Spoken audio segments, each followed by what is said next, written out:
আজকে আমার হৃদয়ে অনেক স্বপ্ন জেগে উঠেছিল, কেননা আজকে আমার বিয়ে।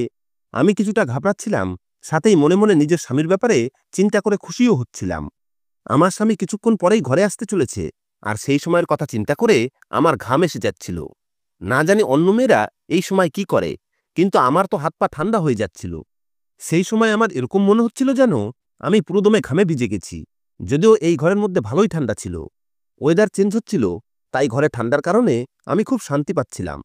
পুরো ঘর ফুল দিয়ে সাজানো, আর সামনেই আমার স্বামীর খুব সুন্দর একটা ছবি লাগানো ছিল। আমি চোখে পলক না ফেলেই তাকে দেখে যাচ্ছিলাম। ও খুবই সুন্দর আর হ্যান্ডসাম, আর মুখে খুব সুন্দর একটা হাসি লেগেছিল, যেটা দেখে ওকে খুব দয়ালু মনে হচ্ছিল। আমি ওর ছবির দিকে তাকিয়ে থাকতে থাকতে যেন হারিয়ে গেছিলাম। সেই ছবিটা দেখেই আমার হৃদয় খুব জোরে জোরে ধুকধুক করছিল, যেন মনে হচ্ছিল আমার হৃদয় বাইরে বেরিয়ে আমার হাতে চলে আসবে। আমি নিজের চিন্তাভাবনা দেখে নিজেই হেসে উঠেছিলাম, আর আমার বিশ্বাস হচ্ছিল না যে আমি নববধূ হয়ে এই ঘরে বসে আছি। কেননা আমার জীবনে যত সমস্যা ছিল, তাদের মধ্যে সবচেয়ে বড় সমস্যা ছিল যে এখনো আমার বিয়ে ঠিক হয়নি। আর যখন ঠিক হলো, তখন যেন বুঝতেই পারলাম না। খুব তাড়াতাড়ি সমস্ত ব্যাপারটা হয়ে গেছিল, আর ১ মাসের মধ্যেই বিয়েও হয়ে গেল। আমি নিজেই এই জিনিসটা নিয়ে খুব অবাক ছিলাম, কিন্তু খুশিও হয়েছিলাম, কেননা বিয়ের স্বপ্ন না জানি কবে থেকে আমার হৃদয়ে বসেছিল। আমিও সাধারণ মেয়েদের মতো স্বপ্ন দেখতাম, একটা সুন্দর জীবনসাথী পাওয়ার প্রার্থনা করতাম। যখন আমি প্রথমবার আমার স্বামীর ছবি দেখেছিলাম, তখন আমি লজ্জা পেয়ে গেছিলাম। আমার লজ্জিত হাসি দেখে আমার দিদি খুশি হয়ে গেল, আর আমার মা বুঝে গেল যে আমি এই বিয়ের জন্য রাজি। এরপরে আর বেশি অপেক্ষা করতে হলো না, আর আমি খুশি খুশি বিদায় নিয়ে চিরজীবনের জন্য এই বাড়িতে এসে গেছি। বিয়ে উপলক্ষে এই বাড়িটা খুব সুন্দর করে সাজানো হয়েছিল। এই বাড়িতে শুধু আমার শাশুড়ি, ননদ আর আমার স্বামী থাকতো। আমি এখন অবধি অরুণের কোনো আত্মীয়কে দেখিনি, আর না তো ওর কোনো ভাই আছে, আর না তো আমার ননদের এখনো বিয়ে হয়েছে। বাকি যে আত্মীয়রা এসেছিল, তারা সবাই শহরের ছিল, তাই বৌভাতের পরে সবাই ফিরে গেছে। আমি এটা ভেবে খুশি ছিলাম যে আমাকে বেশি আত্মীয় স্বজনের ঝামেলা পোহাতে হবে না। আমি নিশ্চিন্ত মনে ঘরের এদিক ওদিক দেখছিলাম, কিন্তু বারবার অরুণের ছবির দিকে আমার চোখ আটকে যাচ্ছিল।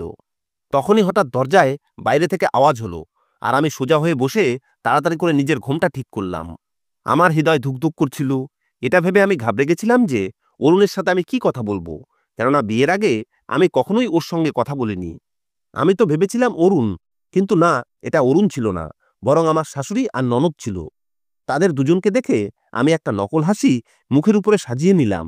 আমার শাশুড়ি আমার কাছে এলো আর বলতে লাগলো, মা তুমি একটা কাজ করো, তুমি এই গহনাগাটি খুলে আমাকে দিয়ে দাও, কেননা তুমি তো জানো আজকালকার অবস্থা কেমন। আমি এগুলো লকারে রেখে দেব। যখন আমার শাশুড়ি আমাকে এই কথা বলল, তখন আমি হতবাক হয়ে তার দিকে তাকিয়ে রইলাম, কেননা এখন তো আমার বাসর রাত, আর অরুণ আমার এই রূপ এখনো দেখেনি। এরপরে আমার শাশুড়ি আমার কাছে এসে গহনার কেসগুলো চাইল। সেই সময় আমার নিজের শাশুড়িকে খুব খারাপ লাগছিল, কেননা আমি ভেবেছিলাম আমার শাশুড়ি আমার মায়ের মতো হবে, কিন্তু তিনি তো আমার বাসর রাতেই নিজের আসল চেহারা দেখাচ্ছেন। আমার খুব দুঃখ হচ্ছিল, আর সাথে কান্নাও পাচ্ছিল, কিন্তু আমি আমার শাশুড়িকে নিষেধ করতেও পারছি না, কেননা এই বাড়িতে আমি নতুন, আর আমি চাইতাম যে আমার বর আমাকে এই নববধূর সাজে দেখুক। তাই আমি সাহস করে হালকা স্বরে শাশুড়িকে বললাম, সকালবেলা আমি আপনাকে গহনা দিয়ে দেব। তখন সে বলতে লাগলো, না তুমি আমাকে এই গহনা এখনই দিয়ে দাও। অরুণ তো বাইরে বন্ধুদের কাছে বসে আছে, ওর ফিরতে অনেক সময় লাগবে, ওর বন্ধুরা ওর পিছন ছাড়ছে না, এই কারণে তুমি এই গহনাগুলো খুলে এখনই আমাকে দিয়ে দাও। তার কথা শুনে আমি অসহায় হয়ে আমার সমস্ত গহনা খুলে তার হাতে দিয়ে দিলাম। গহনা খোলার সময় আমার খুব কান্না পাচ্ছিল, আর অরুণের উপরে রাগও হচ্ছিল। আমি যেমন তেমন করে নিজের উপর কন্ট্রোল করলাম, আর গহনা নিজের শাশুড়িকে দিয়ে দিলাম। তখনই আমার ননদ আমার পিছন থেকে এসে আমার হাত বাঁধতে লাগলো। আমার তো এরকম কোনো ধারণাই হয়নি যে ও এই রকম কিছু করতে পারে। আমি ঘাবড়ে গেলাম, আর পিছন ফিরে তাকে বলতে লাগলাম, আরে পিঙ্কি, তুমি এটা কি করছো? আমি বুঝতেই পারছি না যে আমার সাথে এসব কি হচ্ছে। আমার বিয়ে এখনো ২ দিনও হয়নি, আর এরা আমার সাথে কি সব করছে। আমার ননদের এই কাজে আমার শাশুড়িও যুক্ত, কেননা সেও পিঙ্কিকে পুরো সাহায্য করছিল। তারা দুজনে মিলে আমার পাও বেঁধে দিল, আর আমাকে টানতে টানতে বাথরুমে নিয়ে আটকে দিল। আমি পুরোদমে হতভম্ব হয়ে গেলাম, আর এটা নিয়ে ভাবতে লাগলাম যে আমার সাথে এসব কেন হচ্ছে। আমি তো বুঝতেই পারছি না যে এসব কি হচ্ছে। সবচেয়ে বেশি চিন্তা আমার অরুণকে নিয়ে হচ্ছিল, কেননা ও ঘরে আসার আগেই আমার শাশুড়ি আর ননদ আমার উপরে এই অত্যাচার করছিল। এইসব কিছু ভেবে আমার মনে এটা এলো যে তাহলে কি অরুণও এই সব কিছুতে আমার শাশুড়ি আর ননদের সাথে যুক্ত ছিল? যদি এরকম হয় তাহলে আমার জীবন শেষ হয়ে গেছে। এইসব ভেবেই আমার কান্না পাচ্ছিল যে আমার বাসর রাতে আমার সাথে এত বড় ধোঁকা হয়েছে। আমার মুখের উপরে তারা টেপ লাগিয়ে দিল যাতে আমি জোরে আওয়াজ করতে না পারি, কিন্তু আমি আমার কাঁধ দিয়ে বাথরুমের দরজা ধাক্কানোর চেষ্টা করছিলাম, কিন্তু বাইরে কেউই এই আওয়াজ শুনতে পায়নি। আমি লাগাতার নিজের হাত ছাড়াবার চেষ্টা করছিলাম যাতে কোনোভাবে আমার হাতের বাঁধন আগলা হয়ে যায়। যদি আমার হাত খুলে যায় তাহলে আমি কিছু একটা করতে পারতাম, অন্ততপক্ষে এই বাথরুম থেকে তো বাইরে যেতে পারতাম। কিন্তু এখন অবধি আমি হাত খুলতে পারিনি। না জানি কত সময় কেটে গেছিল। আমি ক্লান্ত হয়ে গেছিলাম, কিন্তু সাহস আর চেষ্টা ছাড়িনি। তখনই হঠাৎ কোনোভাবে আমার হাতের বাঁধন খুলে গেল আর আমি খুব শান্তি অনুভব করতে লাগলাম। তারপরে আমি তাড়াতাড়ি করে নিজের পা খুলে মুখ থেকে টেপ সরিয়ে গভীর শ্বাস নিতে লাগলাম।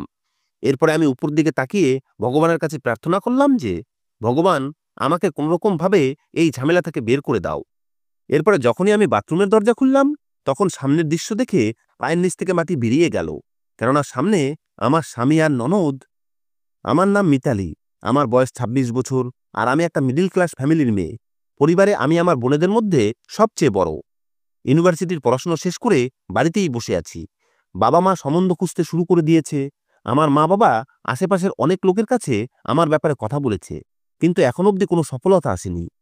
এইসব কারণে আর প্রায় প্রতি সপ্তাহে আমাদের বাড়িতে কেউ না কেউ আমাকে দেখতে আসার কারণে আমি ক্লান্ত হয়ে গেছি। তাই মায়ের সাথে ঝগড়া করতে লাগলাম যে, মা, এসব কি তামাশা লাগিয়ে রেখেছ?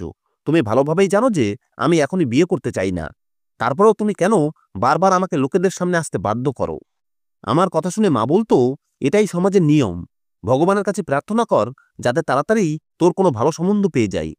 আমার মা এত বিশ্বাসের সাথে এই কথাটা বলছিল যে আমি তার দিকে তাকিয়েই থেকে গেলাম। আমার বয়স এখন ২৩ বছর, কিন্তু মায়ের আমাকে দেখে এরকম মনে হতো যে আমি অনেক বুড়ি হয়ে গেছি। আরও যদি দেরি হয় তাহলে আমি বিয়ের যোগ্যই থাকব না। আমার জন্য ছেলে পেতে এই কারণে সমস্যা হচ্ছে, কেননা আমার গায়ের রং কিছুটা শ্যামলা, আর আজকাল তো সবাই ফর্সা মেয়েই পছন্দ করে, তাতে তাদের চেহারা যেমনই হোক। যদিও আমার চেহারা খুব ভালো, কিন্তু আমার গায়ের রং কিছুটা শ্যামলা, এই কারণে আমার সম্বন্ধ হতে খুব অসুবিধা হচ্ছিল। আমার মা বেচারি চেষ্টা করছিল, কিন্তু ছেলের বাড়ি থেকে যদি আমাকে পছন্দ না করে তাহলে সে আর কি করতে পারে। মা আর পিসি নিজেদের মধ্যে কথা বলছিল। আমি চা বানিয়ে নিয়ে এসে দেখলাম মায়ের মুখে চিন্তার ছাপ পরিষ্কার দেখা যাচ্ছে, যদিও পিসির চোখে একটা আশার আলো ছিল। আমাকে দেখেই পিসি আমার মাথায় হাত বুলিয়ে বলল, ভগবান তোকে সৌভাগ্যবতী করুক। আমি চুপচাপ নিজের ঘরে চলে গেলাম, যদিও আমি জানতাম যে পিসি যাওয়ার পরেই মা একটা লম্বা লিস্ট তৈরি করে আমার হাতে দেবে। সেটাই হলো। পিসি যাওয়ার পরেই মা আমাকে ডাকলো, মিতালি মা, একটু শুনে যা। মায়ের নরম গলার ডাক শুনে আমি উঠে বাইরে এলে মা বলতে লাগলো, তোর পিসিমা আজকে একটা ছেলের কথা বলছিল। ছেলের নিজের ব্যবসা আছে, শুধু মা আর একটা বোন আছে, বাবা বেঁচে নেই। ছেলে পড়াশুনো জানে, বুদ্ধিমান, ভালো ইনকাম করে, বাড়িও নিজেদের। তোর পিসিমা তো খুব আশা দিল, কেননা তাদের শুধু একটা পড়াশুনো জানা ভালো পরিবারের মেয়ে চাই। এখন ছেলে যদি মোটামুটি ভালো হয় তাহলে তোর কপাল খুলে যাবে। এই কথা বলতে বলতে মা আমার দিকে তাকালো, যদিও আমি চুপচাপ রইলাম, কিছুই বললাম না। কারণ আমি জানতাম যে এইবারও প্রতিবারের মতোই হবে। তারা আসবে আর নাস্তা করে চলে যাবে। এইবার আমাকে কি কি রেডি করতে হবে মা সেই সব বলল। রবিবার তারা আসবে, আর তুই এই সব রেডি করে রাখিস। এই অনুসারে জিনিসপত্র বাবাকে দিয়ে আনিয়ে নিবি। মায়ের কথার উপরে আমি মাথা নাড়িয়ে দিলাম। রবিবার আসতে এখনো ২ দিন বাকি, আর এই ২ দিন সবকিছু জোগাড় করার জন্য অনেক। রবিবার আমাকে দেখতে ছেলের মা আর বোন এলো, আর তারা আমাকে পছন্দ করে নিল। সেই সময় আমার মায়ের চোখে একটা আলাদাই খুশি দেখা যাচ্ছিল।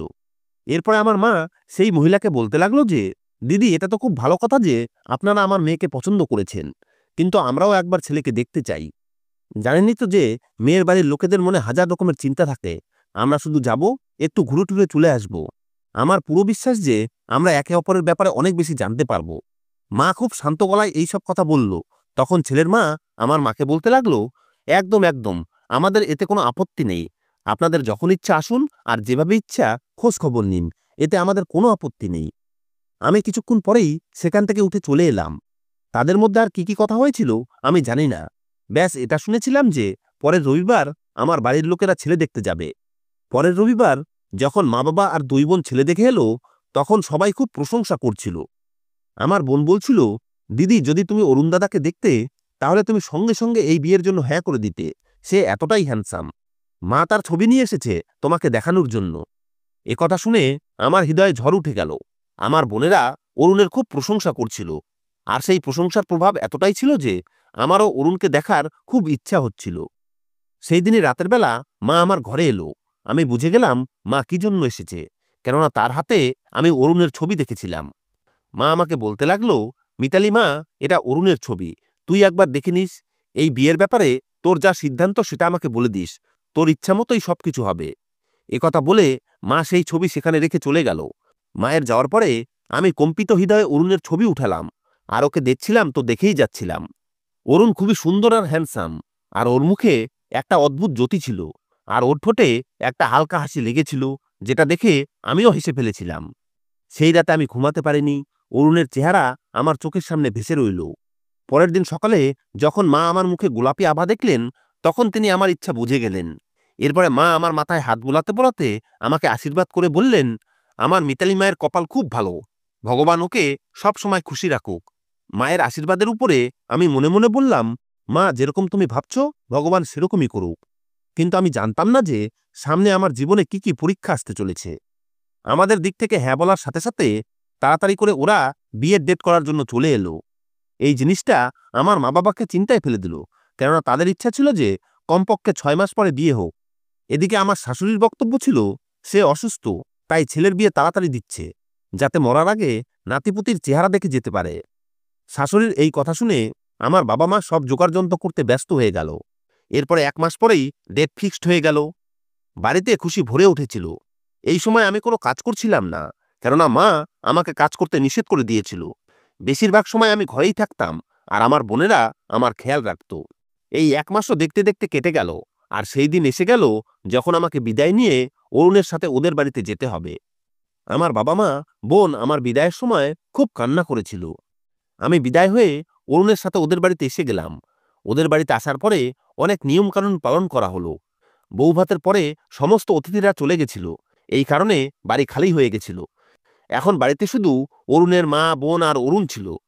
আমি নিজের ঘরে বসে অরুণের খেয়ালে ডুবেছিলাম। যে সময় আসতে চলেছে সেটা চিন্তা করে খুশি হচ্ছিলাম। তখনই হঠাৎ দরজা খোলার আওয়াজে আমি চমকে উঠলাম। এরপরে অরুণের মা আর বোন আমার সাথে যা করল, তাতে আমার ভেতরে একটা অদ্ভুত ভয় তৈরি হয়ে গেছিল। আমি বুঝতে পারছি না যে তারা দুজন আমার সাথে এরকম কেন করছে। আমি তাদেরকে কারণ জিজ্ঞেস করার চেষ্টা করেছিলাম, কিন্তু তারা মুখে টেপ আটকে আমাকে চুপ করিয়ে দিয়েছিল। এরপরে যখন ওরা আমাকে বাথরুমে আটকে দিল, তখন আমি বুঝে গেলাম যে আমার সাথে অবশ্যই কোনো বড় ধোঁকা হয়েছে। এই কারণেই আমার শাশুড়ি আমার সাথে এই রকম ব্যবহার করছে। আমার অরুণের উপরে সন্দেহ হচ্ছিল, কেননা এত সময়ে আমার স্বামী একবারও আমার খোঁজ করেনি। এত কিছু হওয়ার পরেও ও চুপচাপ ছিল দেখে আমার ওর উপরে সন্দেহ হচ্ছিল। বাথরুম থেকে আমি অনেক কষ্টে বাইরে এলাম, আর বাইরে এসে ঘরের মধ্যে যা দেখলাম তাতে আমার হুঁশ উড়ে গেল। কেননা আমার স্বামীও দড়ি দিয়ে বাঁধা ছিল, ওর মুখেও টেপ আটকানো ছিল। যখন ও হঠাৎ করেই আমাকে সামনে দেখল, তখন ও হতবাক হয়ে গেল আর ইশারা করে আমাকে নিজের কাছে ডাকতে লাগলো। আমি তো আগে থেকেই ভয় পেয়েছিলাম, তার উপরে অরুণের এই অবস্থা আমার চিন্তা আরো বাড়িয়ে দিল। আমি বুঝতে পারলাম না যে এইসব হচ্ছেটা কি। আমার শাশুড়ি আর ননদ যদি কোনো কারণে আমাকে বেঁধে বাথরুমে বন্ধ করেও দেয়, তাহলেও তারা অরুণের সাথে এইরকম ব্যবহার কিভাবে করলো? অরুণ তো তার নিজের ছেলে। তাহলে এর পিছনে কি রহস্য আছে? এই রহস্যের কথা শুধু অরুণই বলতে পারবে। আমি তাড়াতাড়ি এইসব কিছু ভেবে এগিয়ে এসে অরুণের মুখের টেপ সরিয়ে দিলাম। অরুণ গভীর নিঃশ্বাস নিল আর বলল, তুমি ঠিক আছো তো? তোমার কিছু হয়নি তো? আমার জন্য অরুণের চিন্তা দেখে হঠাৎ করে আমার হৃদয়ে অরুণের প্রতি ভালোবাসা জেগে উঠল। যদিও আমি তাকে ধীর গলায় বললাম, আমি ঠিক আছি, তুমি ঠিক আছো তো? অরুণ মাথা নাড়িয়ে বলল, হ্যাঁ, আমি ঠিক আছি, আমার শুধু তোমার চিন্তা হচ্ছিল। যখন অরুণ একথা বলল, তখন আমি হতবাক হয়ে তাকে দেখতে লাগলাম। আমি তাকে জিজ্ঞেস করলাম, তুমি এখানে কেন বাধা পড়ে আছো? কি জন্য আন্টি আর পিঙ্কি এসব করছে আমি কিছুই বুঝতে পারছি না। আমার চিন্তিত আওয়াজ শুনে আমার স্বামী মাথা নিচু করে গভীর নিঃশ্বাস নিল আর বলতে লাগলো, আমি তোমাকে সব সত্যি বলছি, তাহলে তুমি বুঝতে পারবে। কিছু সময়ের জন্য ঘরের মধ্যে একটা অদ্ভুত নিস্তব্ধতা ছড়িয়ে পড়ল। আমার ভয় করছিল যে আন্টি আর ননদ আবারও এসে না পড়ে। তাই আমি অরুণের কাছে জিজ্ঞেস করলাম, আন্টি আর পিঙ্কি কোথায়? তারা কি তোমাকে বেঁধে রেখেছে? তারা আবার এখানে চলে আসবে না তো? আমি ভয়ে ভয়ে অরুণকে একথা জিজ্ঞেস করলাম। অরুণ আমার মুখের উপরে ভয় দেখে ধীর গলায় বলল, চিন্তা করো না, তারা এখন আর এখানে আসবে না। আমি তোমাকে সমস্ত সত্যিটা বলছি। এটা বলেই অরুণ নিজের কাহিনী বলতে শুরু করল। আসলে আমার নাম অরুণ, আর আমি একটা অনাথ আশ্রমে বড় হয়েছি। অনাথ আশ্রম থেকেই একটা ধনী পরিবার আমাকে দত্তক নেয়, আর আমি তাদের বাড়িতেই বড় হতে থাকলাম। সেই লোকেরা আমাকে নিজেদের বাড়ির ছেলে বানিয়ে নয়, বরং চাকর বানিয়ে নিয়ে এসেছিল। তাদের বাড়ির সমস্ত কাজ আমি করতাম, কিন্তু এই জিনিসটা নিয়ে আমার কোনো অভিযোগ ছিল না। আমি খুশি মনেই সেই সব কাজ করতাম, কেননা এর পরিবর্তে আমি ভালো খাবার পেতাম, আর কখনো কখনো বাচ্চাদের খেলার জিনিসের সাথে খেলার সুযোগ পেতাম। কখনো কখনো তারা আমাকে বাইরে ঘুরতে নিয়ে যেত। আমি সেখানে খুশিই ছিলাম। কিন্তু যখন আমি যুবক হলাম, তখন তারা আমাকে বাড়ি থেকে বের করে দিল, কেননা তাদের মেয়েও এখন বড় হচ্ছিল, আর তাদের আমার থেকে ভয় হতে শুরু করেছিল। আমি তার সন্তানদের সাথে পড়তাম, কিন্তু আমি কোনো স্কুলে ভর্তি হইনি। এদিক ওদিক ঘুরতে ঘুরতে আমি একটা ইলেকট্রনিক্সের দোকানে চাকরি পেলাম। দোকানের মালিককে অনুরোধ করে আমি সেখানেই থাকার জন্য একটা ছোট্ট ঘর পেলাম। যে এরিয়ায় তার দোকান ছিল, তার উপরে কয়েকটা ঘর ছিল। আমি সেই ঘরের একটাতে থাকার জন্য একটা চৌকি পেয়ে গেলাম। সকালে আমি দোকানে আসতাম, আর রাত অবধি সেখানেই থাকতাম। সাথে আমি নিজের পড়াশোনাও চালিয়ে যাচ্ছিলাম। দোকানে সেলসম্যানের পদে চাকরি করে আমার এতটা অনুভব হয়ে গেছিল যে মালিকের চোখে একটা ভালো জায়গা বানিয়ে নিলাম। এরপরে মালিক ইলেকট্রনিক্সের অন্য একটা দোকান খুললে সেখানকার ইনচার্জ আমাকে বানিয়ে দেয়। এতে আমি খুব খুশি ছিলাম। সেখানে কাজ করতে করতে আমি নিজে একটা ছোট্ট দোকান খুলে ফেললাম। এখন আমি মালিকের কাজও করতাম, আর নিজের দোকানও চালাতাম। এতে আমার ইনকামও ভালোই হচ্ছিল। এরপরে আমি একটা বাড়ি ভাড়া নিলাম, কিন্তু বাড়ি নেওয়ার পরে আমার বাড়িয়ালির অভাব অনুভব হতে লাগলো, কেননা আমার কোনো আত্মীয় পরিবার কিছুই ছিল না। এই কারণে আমি ভাবলাম যে আমি বিয়ে করে নেই, এতে আমার পরিবারও হবে, আর দুনিয়াতে আমারও নিজের কেউ থাকবে। এই চিন্তা করে আমি এদিক ওদিক অনেক চেষ্টা করলাম, কিন্তু কেউই একা ছেলে দেখে মেয়ে দেওয়ার জন্য রাজি ছিল না। এই সমস্যা নিয়ে আমি কয়েক বছর কাটিয়ে দিলাম। যে আমি বিয়ে করতে চাইতাম, সংসার করতে চাইতাম, কিন্তু ৩ বছরেও আমার সম্বন্ধ ঠিক হলো না। এই কারণে আমি খুব নিরাশ হয়ে গেলাম। সেই সময় একদিন আমাকে আমার দোকানের মালিক বলল, অরুণ, তুমি চিন্তা করছো কেন? যদি কেউ তোমাকে একলা দেখে মেয়ে না দেয়, তাহলে এক কাজ করো, কাউকে নিজের মা বানিয়ে নাও। কিছু টাকা পয়সা দিলে অনেকেই এই নাটক করার জন্য রাজি হয়ে যাবে, আর তারপরে তুমি বিয়ে করে নিজের বউকে সবকিছু সত্যি সত্যি বলে দেবে। আমি প্রথমে তো আমার মালিকের কথা এড়িয়ে গেলাম, কেননা আমি এরকম করতে চাইতাম না। কিন্তু তারপরে আবার ভাবলাম এছাড়া আর কোনো রাস্তাও নেই আমার। তাই মালিককে বললাম, আপনি কারো খোঁজ বলুন, আমি টাকা দেব। ব্যাস, সে কিছুদিনের জন্য আমার মায়ের অভিনয় করে দেবে। আমি মালিককে যখন কথা বললাম, তখন মালিক বলল, তুমি চিন্তা করো না, আমি কাউকে না কাউকে খুঁজে নেব। এরপরে একদিন মালিক খবরের কাগজে একটা মিডিয়া এজেন্সির ঠিকানা দেখল। সেখানে খোঁজ নেওয়ার পরে তিনি একটা মহিলার ব্যাপারে বললেন, যে আমার মায়ের রোল করতে পারবে। খুব তাড়াতাড়ি আমরা সেখানে সেই মহিলার সাথে দেখা করলাম, কিন্তু সেই মহিলার বক্তব্য ছিল যে সে তার মেয়েকে ছাড়া কোনো কাজ করে না। তাই আমি সেই মহিলাকে মা বানিয়ে আর তার মেয়েকে বোন বানিয়ে মেয়ে দেখা শুরু করলাম, আর খুব তাড়াতাড়ি তোমাদের বাড়িতে আমার বিয়ে ঠিক হয়ে গেল। আমি খুব খুশি ছিলাম, কেননা যেরকম জীবনসাথী আমি চাইতাম, তুমি তার থেকেও বেশি ভালো ছিলে। এই কারণে আমি তাড়াতাড়ি বিয়ে করার উপরে জোর দিলাম, কেননা আমি চাইতাম না যে তোমার বাড়ির লোকেরা এইটা জেনে যাক যে ইনি আমার আসল মা না। এই কারণে খুব তাড়াতাড়ি বিয়ের দিন ঠিক করলাম। কিন্তু বিয়ের দিনও বুঝতে পারিনি যে আমার সাথে এইসব কিছু হবে। আমি বুঝতেই পারিনি যে এই দুই মহিলা চিটার, এই দুজন নামকরা চোর, যাদের কাজই এটা। তারা লোকেদের বাড়িতে এইরকম নাটক করার জন্য ঢুকত, আর বিয়ের দিন সমস্ত জিনিস লুট করে নিয়ে পালিয়ে যেত। তারা তোমার সাথেও এটাই করেছে, তোমার সমস্ত গহনা খুলে নিয়েছে। তাছাড়া আমার গহনা, ক্যাশ, তোমাদের বাড়ি থেকে যত দামি জিনিস দিয়েছিল সবকিছু নিয়ে পালিয়ে গেছে। তারা তোমার একলা থাকার সুযোগ নিয়েছে। যখন আমি বাড়িতে ঢুকলাম, তখন আমার মাথায় বাড়ি মেরে আমাকে অজ্ঞান করে ফেলে, আর আমাকে বেঁধে সমস্ত টাকা পয়সা, দামি জিনিস নিয়ে পালিয়ে যায়। জ্ঞান ফিরলে আমি তোমার কথা ভেবে খুব টেনশনে ছিলাম। আমি জানতাম না যে তুমি কি অবস্থায় আছো, তুমি ঠিক আছো কিনা। কিন্তু আমার এখান থেকে নাড়াচাড়া করাও অসম্ভব ছিল। বসে বসে অরুণের সমস্ত কথা শুনে আমি হতবাক হয়ে গেলাম। আমার বিশ্বাস হচ্ছিল না যে সেই দুই মহিলা অরুণের মা বোন নয়, বরং চিটার বাটপার। এরপরে আমি উঠে তাড়াতাড়ি করে ওর হাত খুলে দিলাম। অরুণ লজ্জিত হয়ে আমার সামনে মাথা নিচু করে হাত জোর করে বলল, মিতালি, আমাকে ক্ষমা করে দাও। আমি এই মিথ্যা শুধু নিজের সংসার বসানোর জন্য বলেছিলাম। এছাড়া আমার আর কোনো খারাপ উদ্দেশ্য ছিল না। না তো আমি কোনো নেশা করি, আর না তো আমার মেয়েদের শখ আছে। আমি নিজের ব্যবসা নিয়ে থাকি, আর ভগবানকে ধন্যবাদ দেই যে এখন আমার ব্যবসা এত উন্নত হয়েছে যে আমি আমার সংসারের দায়িত্ব খুব ভালোভাবেই নিতে পারবো। ব্যাস, তুমি আমার এই প্রথম ভুল আর মিথ্যাকে ক্ষমা করে দাও। অরুণের কথা শুনে আমার মাথা শূন্য হয়ে গেছিল। আমার বিশ্বাস হচ্ছিল না যে আমার সাথে এত বড় ধোঁকা হয়ে গেছে। যদিও অরুণ এইসব ভালো উদ্দেশ্যই করেছিল। ওর উদ্দেশ্য খারাপ ছিল না, কিন্তু যা কিছু হয়েছে সেটা খুব খারাপ হয়েছে। যদি সেই মহিলারা ভালোভাবে এখান থেকে বিদায় নিত, তাহলে আমরা সবার সামনে কিছু একটা বলতে পারতাম। আমি আমার বাড়ির লোকেদের সামনে কোনো বাহানা বানাতে পারতাম। কিন্তু এখন যখন সেই মহিলারা ধোঁকা দিয়ে সবকিছু লুটে নিয়ে গেছে, তখন সবাইকে তো সত্যিটা বলতেই হবে। আমার সবচেয়ে বেশি চিন্তা আমার মা-বাবাকে নিয়ে ছিল। না জানি তারা অরুণের ব্যাপারে কি ভাববে, আর তারা আমাকে এই সংসারে থাকতে দেবে নাকি আমাকে নিজেদের সাথে নিয়ে যাবে। সেই রাত খুব দুশ্চিন্তায় কাটলো, আর যে স্বপ্ন আমি অনেকদিন ধরে দেখেছিলাম সেটা নষ্ট হয়ে গেল। আমাদের বাসর রাত নষ্ট হয়ে গেছিল। আমরা দুজন নিজেদের খেয়ালে ডুবে বিছানায় ঘুমিয়ে পড়লাম, কিন্তু ঘুম আমাদের চোখ থেকে কয়েক মাইল দূরে ছিল। পরের দিন যখন আমার বাড়ির লোকেরা আমাকে নিতে এলো, তখন তারা অরুণের মা আর বোনের ব্যাপারে জিজ্ঞেস করল। আমি আর অরুণ একে অপরের সঙ্গে নজর লুকাতে লাগলাম। এরপরে অরুণ সাহস করে আমার মা বাবাকে সবকিছু সত্যি সত্যি বলে দিল। সমস্ত কথা শুনে তারা দুজন খুব টেনশনে পড়ে গেল আর বলল, অরুণ, তুমি খুব ভুল কাজ করেছো। এইভাবে সম্বন্ধ ঠিক হয় না। যদি তুমি আগেই আমাদের সবকিছু সত্যি বলে দিতে, তাহলে না তো তোমার সাথে এই সব কিছু হতো, আর না তো আমাদের সাথে এত বড় ধোঁকা হতো। এখন তো তুমি নিজের সাথেও খারাপ করেছো আর আমাদের সাথেও। বাবা যখন অরুণকে এসব কথা বলল, তখন অরুণ তাড়াতাড়ি করে উঠে বাবার পা ধরে নিল আর কান্না করতে করতে বলতে লাগলো, আমি জানতাম না যে এই সব কিছু হয়ে যাবে। আমি তো শুধু শান্তিতে নিজের সংসার বসাতে চাইতাম, কিন্তু সেই চিটার মহিলার কারণে আমার সবকিছু নষ্ট হয়ে গেছে। আমাকে ক্ষমা করে দিন। এরপরে আর কখনোই এরকম কিছু হবে না। যখন অরুণ বাবার কাছে ক্ষমা চাইল, তখন হয়তো বাবাও তাকে একলা দেখে আর ওর চোখের জল দেখে ওর উপরে দয়া হয়েছিল। তাই তো বাবা ওকে মন থেকে ক্ষমা করে দিল। আমি তো আগেই অরুণকে ক্ষমা করে দিয়েছি, কেননা আমার অরুণের প্রতি ভালোবাসা হয়ে গেছিল, আর আমি ওকে হারাতে চাইতাম না। আমি ওর ভেতরের সত্যিটা জেনে গেছি যে অরুণ যা কিছু বলছে সেই সব কিছু সত্যি।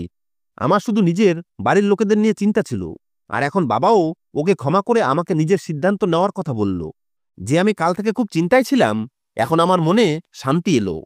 আজকে আমাদের বিয়ের ৩য় বর্ষপূর্তি, আর অরুণ খুব খুশি, কেননা আমাদের মেয়েও ১ বছরের হয়ে গেছে। আজকে আমরা একসাথে আনন্দ করতাম। তখনই টিভিতে একটা খবর চলছিল, যেটা আমাদের ধ্যান সেই দিকে করে নিল।